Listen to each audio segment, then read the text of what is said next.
Kansas Farm Bureau, the voice of agriculture. To join today or for more information, go to kfb.org or find us on Facebook and Twitter. Welcome back to Farm Factor as Duane and Chris Hodges discuss 2015, a great year for pork producers. Duane Taves joining you again on AGam in Kansas, while in Kansas City, Missouri at the National Association of Farm Broadcasting meetings and trade talk. Chris Hodges with the National Pork Board, CEO, joins us with the update. And Chris, we think about the pork industry. There's a lot of positive things that are going on from the nutrition and consumption side. Yeah, 2015 was a big turn year for us. As you remember, 2014 we suffered through PED and production was down.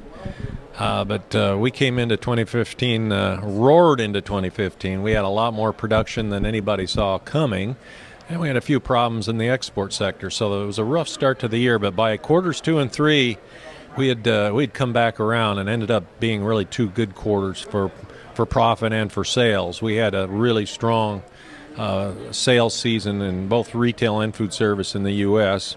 Exports continued to struggle a little bit right through the year, but we had enough domestic demand that 2015 turned out to be pretty profitable. We think about the opportunities in the meat case.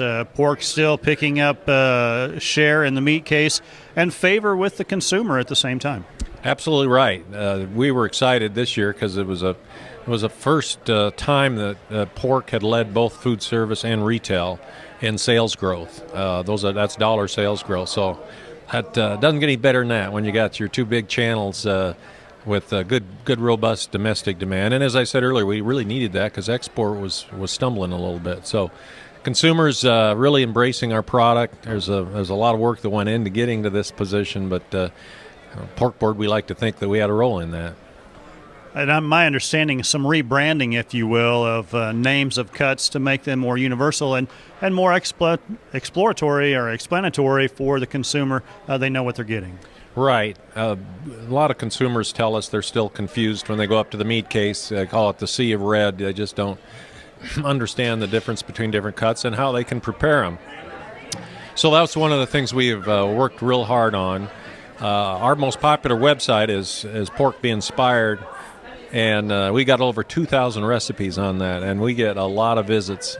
So that tells you that consumers are hungry for information on different cuts and preparation.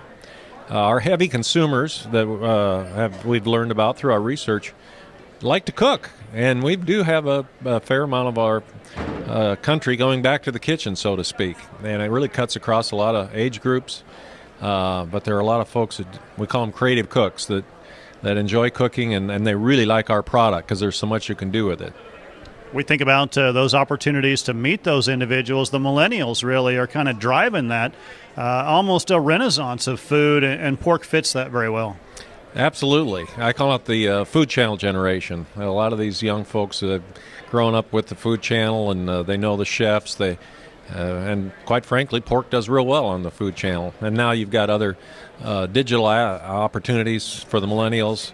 One thing that really distinguishes them from the other age cohorts is their interest in variety and trying new recipes. A lot of interest in Asian cooking right now. A lot of that's coming out of the millennials. So we've got a lot of new recipes and some new cuts that the Asians like. That'll do it from Kansas City with the National Pork Board. Joining us on AGam in Kansas, Jamie, back to you.